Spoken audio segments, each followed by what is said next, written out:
베드로전서 2장 22절에서 25절입니다. 자, 우리 같이 한번 읽겠습니다. 시작. 그는 죄를 범하지 아니하시고 그 입에 거짓도 없으시며 욕을 당하시되 맞대어 욕하지 아니하시고 고난을 당하시되 위협하지 아니하시고 오직 공의로 심판하시는 이에게 부탁하시며 친히 나무에 달려 그 몸으로 우리 죄를 담당하셨으니 이는 우리로 죄에 대하여 죽고 의에 대하여 살게 하려 하심이라. 그가 채찍에 맞음으로 너희는 나음을 얻었나니 너희가 전에는 양과 같이 길을 잃었더니 이제는 너희 영혼의 목자와 감독 되신 이에게 돌아왔느니라. 아멘. 자, 저희가 이제 지난 시간에는 죄의 결과에 관해서 살펴보았습니다. 한 세 가지 정도 죄의 결과를 살펴보았는데요. 첫 번째, 한번 다시 복습하는 의미로 한번 따라하시겠습니다. 하나님과의 단절, 하나님과의 단절. 두 번째는 죄의 노예가 되고, 세 번째는 다른 사람들과의 갈등을 초래합니다. 다른 사람과의 갈등을 초래합니다. 가장 중요한 것이 이제 하나님과의 관계가 끊어진다는 것이고, 죄의 노예. 여러분 이제 우리도 우리의 마음을 굉장히 힘들게 하는 사람이나 어떤 환경 속에서 우리의 마음이 막 부글부글 끓어오를 때 있지 않습니까? 그럴 때를 생각해 보면 그게 죄의 노예가 되는 것입니다. 마치 지킬 박사와 하이드처럼 내 안에 내가 다른 나가 있는 것처럼 왜 이렇게 내 안에서 분노가 솟아오르고 잠잠할 때는 모르겠는데 혈기와 분노에 사로잡힐 때 우리의 그런 정욕에 사로잡힐 때 우리의 모습을 보면 그게 죄의 노예가 되는 모습입니다. 그래서 이제 술을 많이 마시는 사람들도 술을 한 잔, 두 잔 마실 때는 뭐 그렇게 술을 먹다가 나중에는 술을 많이 취하면 뭐 술이 사람을 먹는다. 내가 술을 먹는 게 아니라 뭐 술이 나를 먹는다. 뭐 이런 표현들을 하지 않습니까? 그런 것처럼 우리도 이제 죄악 가운데 죄의 결과가 바로 죄의 노예가 된다는 것입니다. 그래 죄에 사로잡히면 그 죄가 마치 나의 인격을 다 사로잡고 우리의 삶을 굉장히 힘들게 하는 것이죠. 이게 이런 데서부터 우리 정신적인 스트레스와 또 육체적인 질병도 함께 오는 것입니다. 왜냐하면 마음에 평안이 없으니까요. 기쁨과 감사가 사라지고 계속 몸에서 뭐 열감이 일어나기도 하고 여러 가지 소화가 안 되는 반응들이 함께 일어납니다. 그리고 이런 죄로 인해서 다른 사람과의 갈등이 일어나는 것은 당연한 것이겠죠. 그래서 이 죄의 결과 굵직굵직한 이 죄의 결과 세 가지를 살펴봤습니다. 그래서 사람은 죄인으로 다 태어나게 되고 죄를 지으면서 고통 가운데 살다가 하나님과 영원히 단절된 지옥 형벌을 받게 됩니다.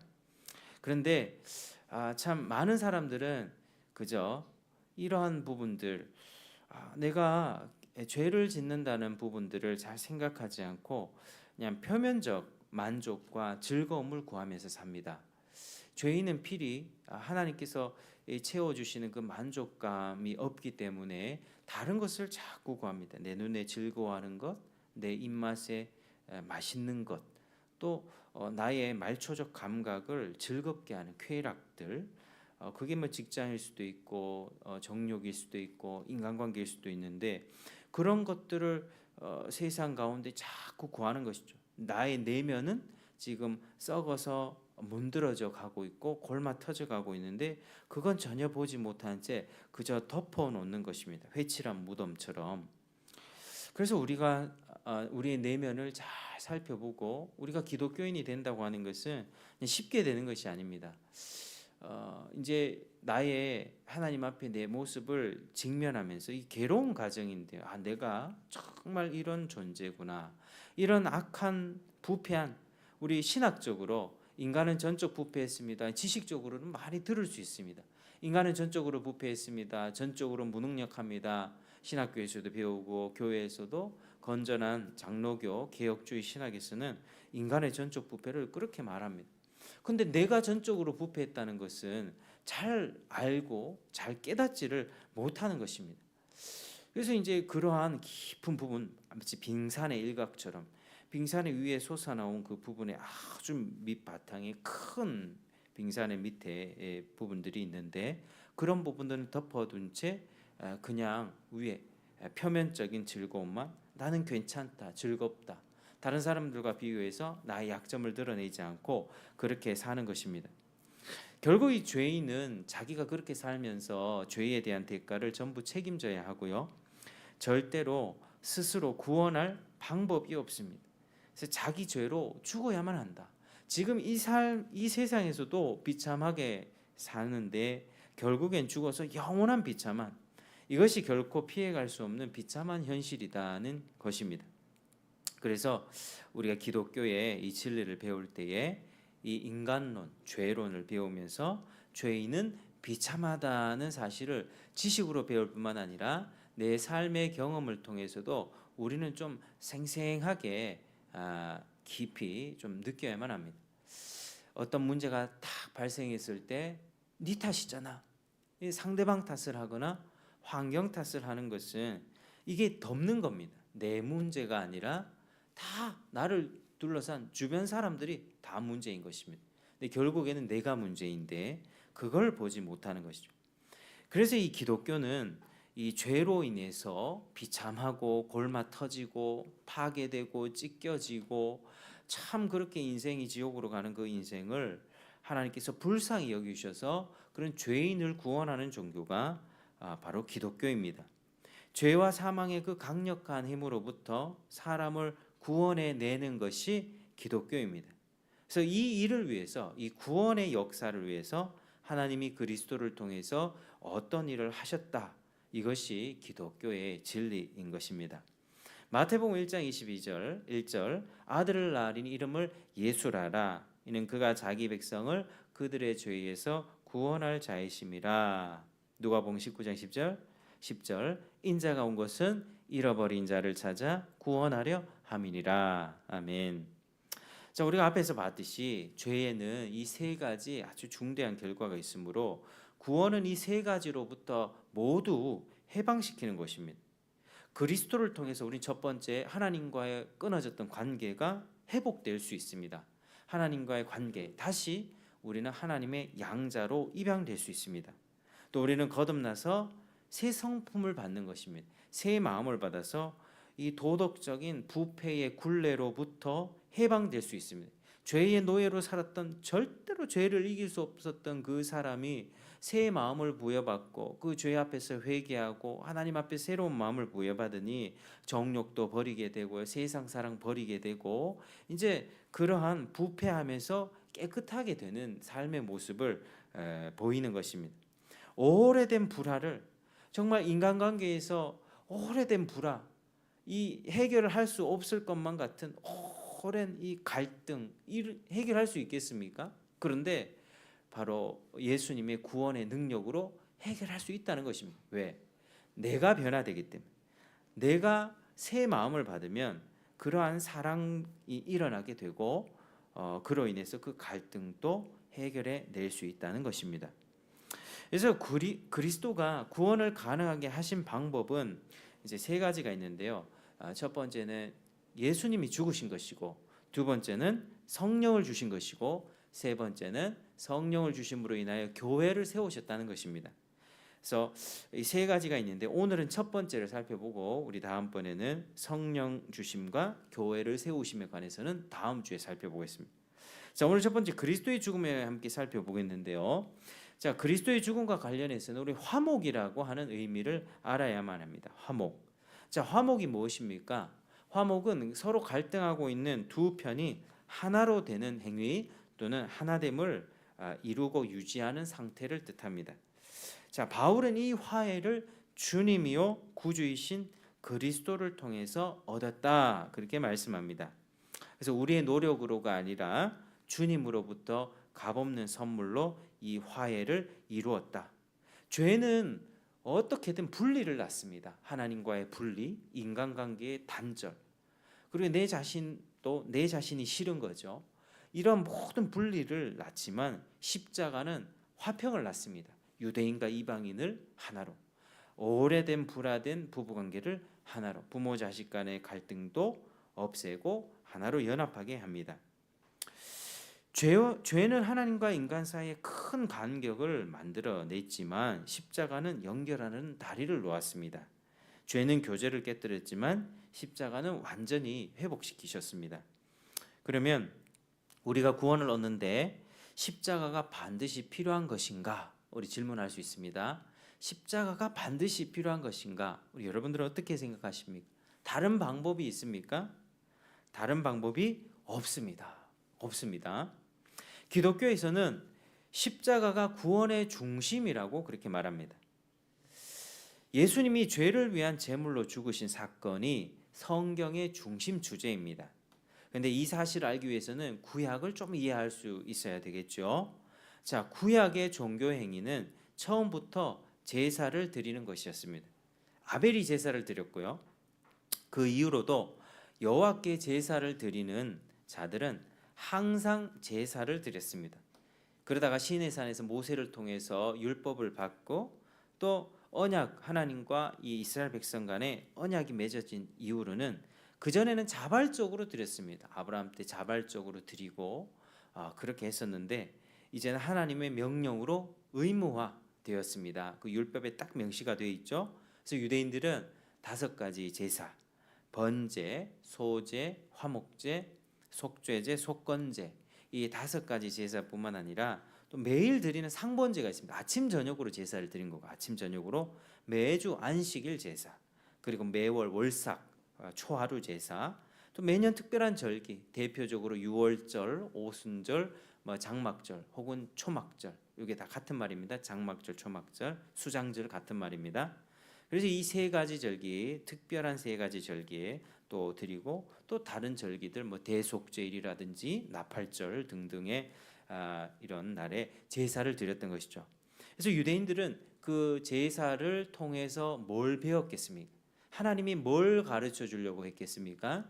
히브리서 9장 22절 보면 피 흘림이 없은즉 사함이 없느니라. 피를 흘리지 않으면 죄 사함이 없다는 진리를 실물로 가르쳐 주셨습니다.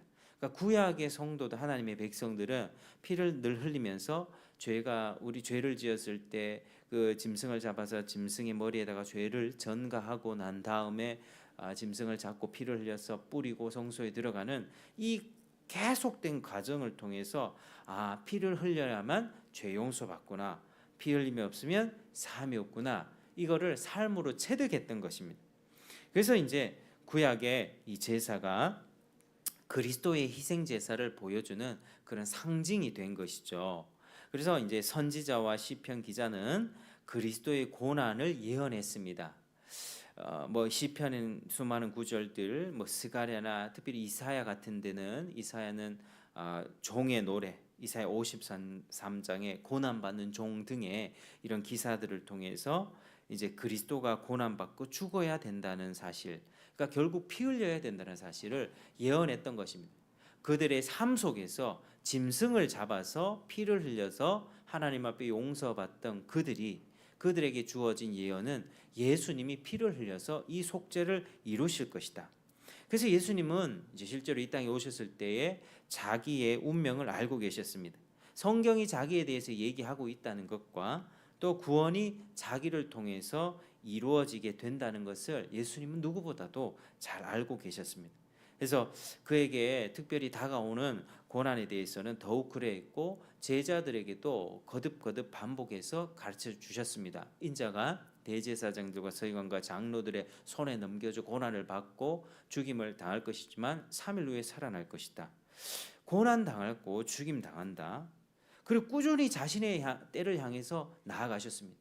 우리 예수님은 33살 정도 사셨는데 30년은 준비 기간이었어요. 30년은 그 부모 밑에서 순종하면서 그 사역, 3년간의 사역을 위해서 아주 잘 준비하시고 3년 동안 공생의 사역을 시작하시면서 자신이 메시아로서 하나님의 아들로서 기적을 보이시고 권능을 베푸시고 사람들에게 많은 진리를 가르치시고 결국에는 이 택한 12제자들에게는 핵심적인 메시지, 내가 죽었다가 반드시 죽었다가 그러나 다시 살아날 것이다, 이것을 말씀하셨던 것이죠. 그래서 그분은 수차례 이제 사역 초반에는 아직 때가 이르지 않았다고 하시다가 결국 십자가 앞에서는 이렇게 외쳤습니다. 아버지여 때가 이르렀사오니 기도하면서 십자가 죽음을 그렇게 당하셨던 것입니다. 그래서 십자가는 매우 중요한 사건입니다.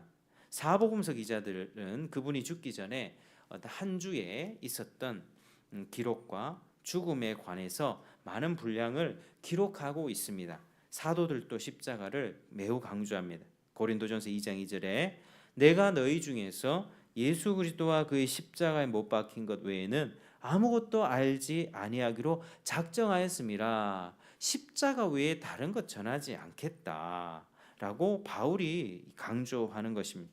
그래서 초대 교회로부터 지금까지 오는 수많은 역사적인 교회 가운데는 십자가가 기독교의 상징이 된 것이죠. 우리도 믿음의 상징이 교회 종탑에도 십자가를 세우고 귀걸이나 목걸이도 십자가 목걸이를 하고 그런 식으로 우리의 믿음을 드러내는 것입니다. 이집트의 콥트교인들은 십자가 이제 이렇게 흔적을 몸에다 새긴다고 하죠.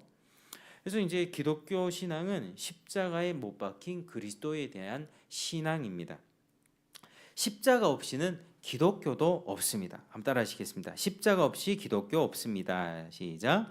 십자가 없이는 기독교도 없습니다. 베드로 서신을 통해서 이 십자가 의미도 조금 더 알아보겠습니다. 이 베드로 서신을 쓸 때 지금 환경은요, 지금 로마 네로의 박해 때입니다. 네로는 교회 적대적이었기 때문에 많은 신자들이 두려움으로 그렇게 지내고 있었습니다. 이때 베드로는 직설적으로 충고합니다. 우리가 여기 21절에 보면요, 21절에 이를 위하여 너희가 부르심을 받았으니 그리스도도 너희를 위하여 고난을 받으사 너희에게 본을 끼쳐 그 자취를 따라오게 하려 하셨느니라. 자, 너희들이 지금 이교도 로마의 이교도 통치자에게 핍박을 받고 있지만 그것은 너희의 잘못이 아니다. 의를 위해서 고난을 받고 그리스도의 이름을 위해서 치욕을 감수해라, 이런 뜻입니다. 그래서 이제 이 21절에 그런 얘기를 하는 거죠. 그리스도도 너희를 위하여 고난을 받으사 너에게 본을 끼쳐 자취를 따라오게 하려 하였느니라. 고난이 부르심입니다. 십자가를 믿는 그리스도인에게는 당연히 고난이 있습니다. 그게 이제 예수님을 따라가는 본이 되겠죠. 그리스도는 죄를 범하지 않았고 모욕 당했을 때 또 보복도 않으셨고 자신을 맡겨드렸습니다. 오늘 말씀에도 그런 죄를 범하지 아니하시고 그 입에 거짓도 없으시며 욕을 당하셨는데 맞대어 욕하지 않고 고난 당하실 때 위협하지 아니하시고 오직 공의로 심판하시는 이에게 부탁하시며, 이게 우리 예수님은 정말 우리가 살아가야 될 그 삶의 그리스도인의 모범이십니다. 우리는 참 내가 한 대 맞고 내가 상처받으면 두 배로 돌려주고 싶은 마음이 있는데 우리 주님께서는 그렇게 하지 않고 공의로 심판하시는 하나님께 자기의 모든 소유권을 다 넘겨드린 것이 다 넘겨드렸습니다. 우리에게는 권리들이 있지 않습니까? 내가 대접받을 권리도 있겠고요. 좀 참 여러 가지 권리들이 있을 텐데 나의 모든 권리까지도 다 주님께 하나님께 맡김으로써 하나님이 모든 이런 상황 속에서 이런 악행이 일어나는 상황에서 주님이 하나님이 알아서 심판해 주십시오, 이렇게 맡기는 자세로 그렇게 살았다는 것입니다. 그래서 여기에서 본이라고 하는 것은 학생이 이제 쓰기를 배울 때 선생님의 필체를 완전히 흉내내어 쓰는 글씨체를 의미합니다. 주의 발자취를 따르는 것입니다. 그래서 그리스도인은 이런 예수님의 본을 따라야 되는데, 그런데 예수님의 죽음은 단순히 감동적인 본만은 아닙니다. 예수님이 그렇게 감동적인 본을 보여주셨는데 우리가 그 본을 잘 따라갈 수 있겠습니까? 그냥 본에는 속죄가 없습니다. 그분이 아주 그냥 숭고한 삶을 살다 가셨고 우리는 그냥 그걸 따라오라, 이건 우리에게 너무 부담스러운 것입니다. 속죄가 없고 용서를 가져다 줄 수 없고 약간의 표면적인 그냥 변화는 있을지 모르지만 근본적인 변화가 있을 수 없습니다. 자, 본만 생각한다면 십자가에서 예수님의 본이 어땠습니까? 좋았습니까? 십자가의 죽음을 마시고 싶어 하지 않았습니다. 답답해했고요, 슬퍼했고, 괴로워했고, 하나님 이 잔을 내게서 멀리 치워 주십시오. 가능하시면 멀리 치워 주십시오. 이 본을 생각하면 십자가 앞에서 그걸 주저주저 하는 본은 결코 좋은 본이다라고 할 수 없습니다. 그래서 이런 모습은 예수님의 참 많은 생애 중에 십자가에서 보였던 모습은 참 본받을 본은 안 되는 것 같다라고 우리가 생각할 수 있는 것이죠. 그래서 우리는 단순히 본만 필요한 게 아니라 구세주가 필요합니다. 구세주. 본은 우리를 자극하고 우리의 결심을 굳게 하고 그래 맞아 주님이 그렇게 가셨던 대로 나도 그 길을 따라가고 싶어라고 우리를 자극합니다. 동기부여는 해주지만 그러나 죄를 씻어서 상한 양심의 평화를 가져오거나 하나님과 화평을 누리도록 하지는 못합니다. 어느 경우에서든지 예수님의 죽음은 우리의 죄와 연결이 되어 있습니다. 고린도전서 15장 3절에 성경대로 그리스도께서 우리 죄를 위하여 죽으시고 오늘 24절에 친히 나무에 달려 그 몸으로 우리 죄를 담당하셨으니 이 죄를 죽음과 죄를 항상 연결을 하고 있죠. 죄를 담당한다는 표현이 우리에게는 상당히 생소합니다.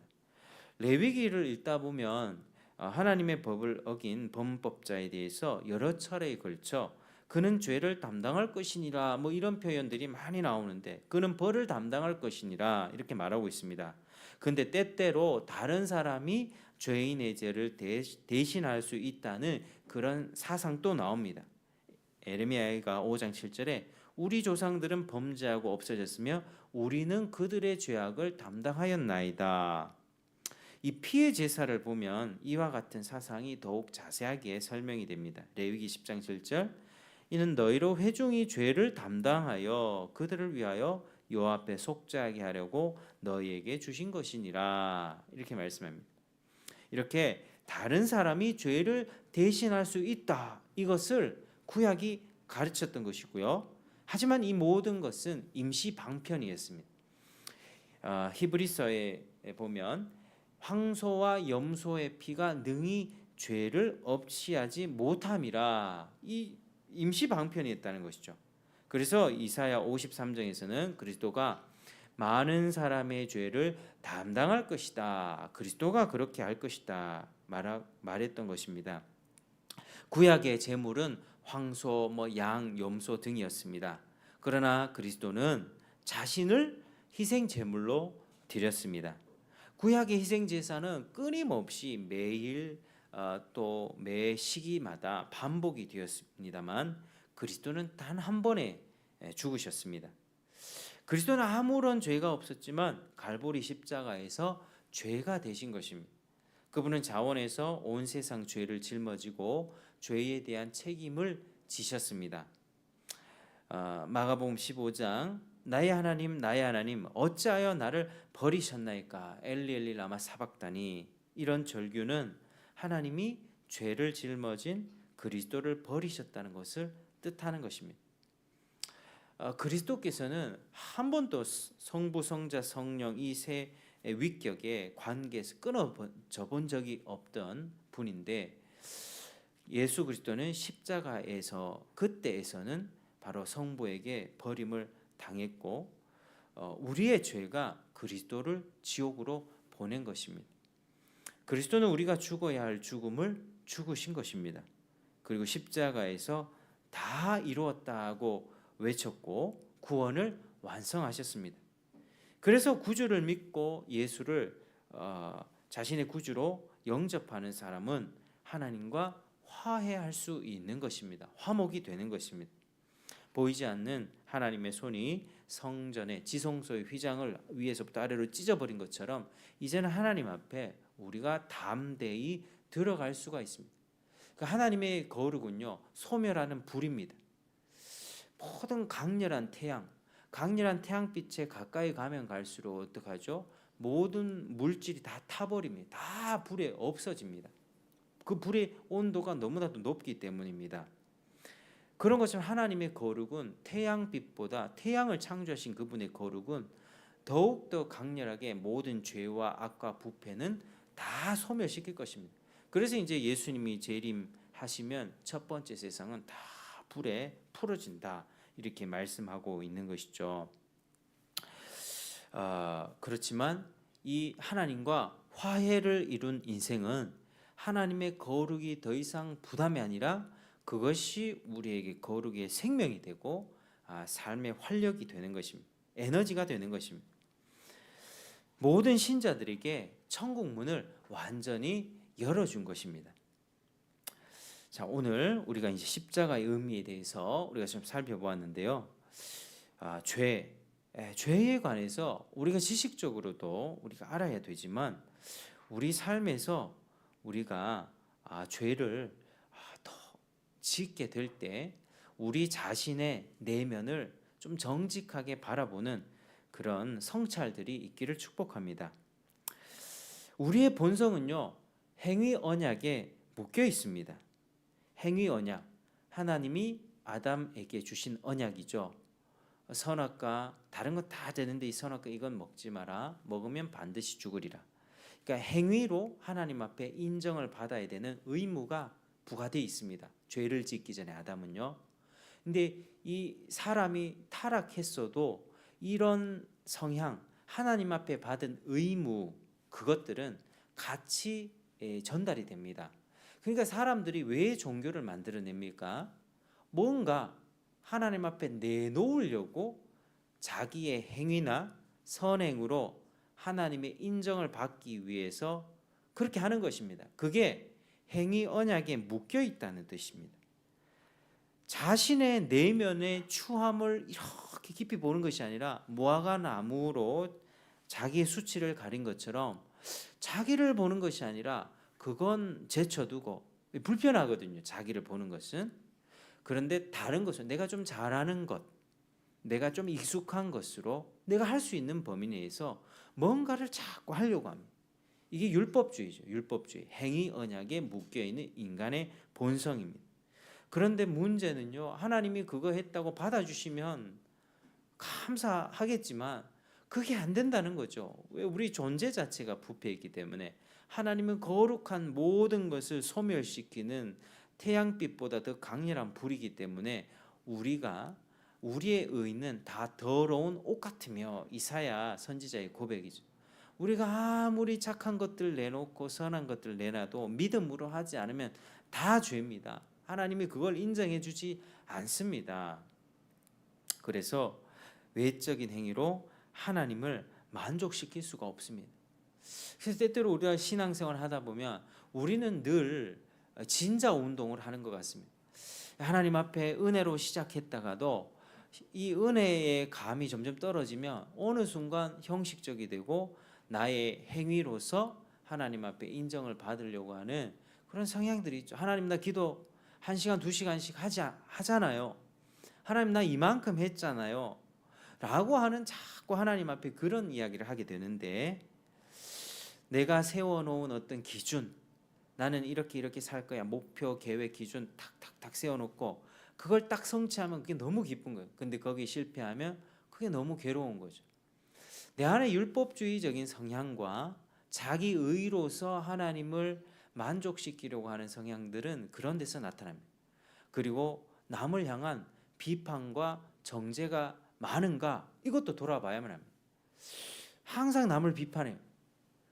근데 이제 은혜가 들어오게 되면 동일한 어떤 죄를 지었을 때에 어떤 감각이 생기냐면, 나도 그 사람처럼 혹시나 넘어지지 않을까, 나 자신을 보게 되고 온유한 심령으로 형제를 바로잡는 노력을 하게 됩니다. 은혜의 감이 떨어지면 저 목사, 내가 믿었던 목사인데 저런 죄를 저질러서 당장 손가락질하죠. 그러니까 저 집사, 이게 우리 안에 비난과 비판, 정죄가 많아진다는 것은 내 안에 지금 율법주의적인 그런 성향들이 많이 지금 있다는 것입니다. 여러분, 우리는 정말 불편한 과정이지만 우리 자신의 내면을 진지하게 점검해야만 합니다. 외적 행위로 인정받으려는 마음은 버려야만 합니다. 하나님이 그렇게 썩어 문드러져가는 나의 내면을 덮어두고 다른 외적인 활동들로서 하나님 나 이만큼 했지 않습니까? 다른 사람이 볼 때는 훌륭해요. 와, 뭐 교단의 총회장으로 될 수도 있습니다. 청렴결백하게 살았던 그런 삶의 모습이 될 수도 있습니다. 수십 년 살면서 은퇴하면서 퇴직금 하나도 안 받고 아주 검소하게 은퇴한 훌륭한 목회자의 모습일 수도 있습니다. 그런데 그게 하나님이 기뻐하시는 믿음에서 나온 것이 아니라 자기 의로서 발동된 삶의 어떤 부분들이었다면 하나님은 그거 받지 않으신다는 거죠.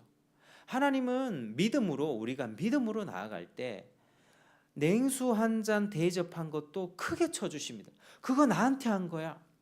믿음으로 한 건 지나간 소자에게 냉수 한 그릇 대접하고 그를 전도자에게 아주 밥 한 그릇 대접한 거 하나님은 그걸 아주 더 높이 인정해 주신다는 것이죠. 그 믿음으로 했기 때문에 주님께 한 것으로 여겨주시는 것입니다. 그래서 여러분, 오늘날 세대 자체도 자꾸 그렇게 변해갑니다. 심리학적인 상담하면 스스로 용서해라는 말 하지 않습니까? 우리가 우리 죄를 어떻게 용서합니까? 하나님이 그리스도를 통해서 용서하는 그 용서를 내가 받아야 되는데 괴로운 인생 사셨군요. 용서하십시오. 자기를 용서하세요. 자기의 과거에서 좀 헤어나오세요. 이게 됩니까? 잠시 덮는 거죠. 때로는 양심이 좀 있는 사람은 계속해서 죄책감에 시달립니다. 나는 이런 인간이야. 나는 헤어나올 수 없어. 자기 절망. 그 끝은 어떻게 됩니까? 결국에는 우울증과 자살로 마감하게 되는 일들이 참 많이 있습니다. 여러분, 하나님께 우리가 기도할 때 어떻습니까? 기도할 때 하나님 앞에 바른 관계를 내가 지향하고 있고 바르게 하나님과 관계를 유지하고 있다라면 우리의 기도에는 다른 간구보다는 우선적으로 회개와 감사 이 두 가지가 더 많은 분량을 차지해야만 합니다. 내가 하나님 앞에 진지하게 돌아보면서 뭐 내가 하나님 필요한 것만 냅다 구하는 것이 아니라 다 기도하면서 하루를 돌아보고 또 관계를 돌아보면서 하나님 그러한 것들 구체적으로 나의 죄가 떠오르게 되고 그 죄를 보면서 내 안에 자기 우상 숭배를 깨닫게 되는 것입니다. 내 안에 우상, 나의 이기심으로 인하여서 갈등이 생기는 모든 것은 바로 내가 내 삶의 주도권을 갖고 있다는 이기심의 발로로서 분노와 짜증과 혈기와 각종 정욕들이 일어나게 되는 것입니다. 하나님 앞에 회개하게 되죠. 하나님, 내가 하나님 앞에 이런 죄를 저질렀습니다. 근데 은혜가 없으면 어떻게 되죠? 다른 사람들 다 그렇게 짓고 살고 뭐 목사도 그렇고 권사도 그렇고 장로도 그러니까 나는 뭐 내 정도도 나도 별 문제 없어. 상대적으로 괜찮다고 생각하며 중한 질병을 치유받지를 못합니다. 덮어두고 그 내면의 빙산의 그 일각 밑에 바닷물에 가려진 그 빙산 전체를 봐야 되는데 우리 마음에는 늘 가려져 있는 것이죠. 그래서 치유받지를 못합니다. 열심히 부지런히 봉사도 해보고 구제도 해보고 기도도 2시간 3시간 해보지만 성경도 10장씩 읽어보지만 잘 해결되지가 않는 거예요. 그래서 우리는 우리의 내면을 깊이 점검하면서 나의 중한 질병을 하나님 앞에 고백하면서 하나님 내 병을 좀 고쳐주십시오. 하나님 죄인을 구원하러 왔다고 하시지 않았습니까? 하나님 저는 죄인입니다. 의사가 필요합니다. 주님 나를 고쳐주십시오. 여러분 자기의 추한 모습을 보면서 탄식하고 신음하는 여러분 되시기를 주의 이름으로 축복합니다. 더 이상 자기 의를 붙들지 마십시오. 자기 의는 싹 다 버려야만 합니다. 그게 아무리 사람들이 봤을 때 고상하고 거룩해 보이고 어떤 화려한 열매처럼 거룩한 열매처럼 보인다 할지라도 하나님만 아십니다. 그리고 내가 하나님의 조명을 받으면 그거 알게 됩니다. 아, 이거 아니었구나. 내가 사역으로 인정받으려고 했구나. 내가 이걸로 인정받으려고 했구나. 그래서 하나님 앞에 내 의가 아닌 그리스도의 의, 나는 내세울 것이 없지만 그리스도께서 하나님과의 관계를 뚫어주셨고 나의 죄의 속박에서부터 완전한 자유와 해방을 주셨으며 모든 관계의 문제를 해결해 주시는 그 그리스도의 놀라운 죽음의 그런 보혈의 능력, 그리스도의 의를 붙드는 여러분 되시길 바랍니다. 여기에 참된 기쁨과 감사가 있습니다. 오직 그리스도의 십자가만이 소망입니다. 십자가만이 우리의 죄를 씻으며 양심을 깨끗하게 하고 생명을 주며 구원을 베풀어 줄 수 있습니다. 여러분, 우리의 신앙생활 가운데 그러한 감사와 회개가 회복이 되어지고 예수님의 의를 붙잡음으로 인하여서 하나님과의 관계가 더욱더 견고히 서가는 저와 여러분 되시기를 주의 이름으로 축복합니다. 그래서 하나님과 동행하는 것을 삶의 기쁨으로 삼으십시오. 또 하나님을 위해서 뭔가를 많이 한다. 이거는 두 번째 차원. 뭐 많이 하면 좋겠죠. 그러나 첫 번째는 내가 하나님과 함께 하느냐. 하나님을 위해 뭔가를 많이 하는 게 아니라 하나님과 함께 하는 그런 삶이 되길 바랍니다. 하나님은 그런 삶 가운데 반드시 열매를 주실 것입니다. 하나님과 함께 할 때 그 하나님과 함께함이 기쁨이 되어서 복음도 전하게 되고 봉사도 기쁨으로 하게 되고 그것이 나의 의로서 인정받으려고 한 것이 아니라 나 같은 죄인을 인정해 주신 주님께 감사함으로 하는 섬김이니 주님도 기쁘게 받으시고 그 섬김을 받는 사람들도 그 섬김으로 인하여서 함께 기독교의 이 놀라운 능력들을 보게 되는 것이죠. 은혜가 떨어지면요, 전도할 때도 제가 예전에 전도하다가 어떤 어머님이 그러더라고요. 다른 사람이 이제 전도하다가 이렇게 했는데 전도를 이제 얘기하지 마세요 막 이렇게 하니까 그 사람이 가면서 지옥이나 가뿌르락 하면서 그렇게 욕을 하며 갔다 하더라고요. 그래요 어머니, 뭐 그 사람이 누군지는 모르겠는데 뭐 신천지인가 뭐 어딘지 모르겠는데 참 제가 대신 사과드립니다. 그런 거예요. 내가 영혼을 구원하려고 그걸 전도를 하면서도 그 영혼을 완전히 마음을 닫혀버리게 하는 지옥 보내는 말을 그렇게 할 수 있다는 것이죠.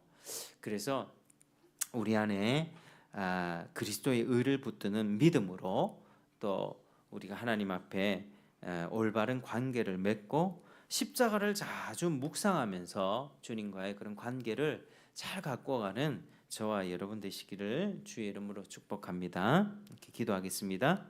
하나님 감사합니다. 오늘 이렇게 예수 그리스도의 우리 죽음에 관해서 같이 살펴보았습니다. 하나님 구약에서부터 많은 계시가 있었고 그 계시의 절정과 완성으로 우리 주님이 십자가에 죽으셨습니다. 너무너무 감사합니다.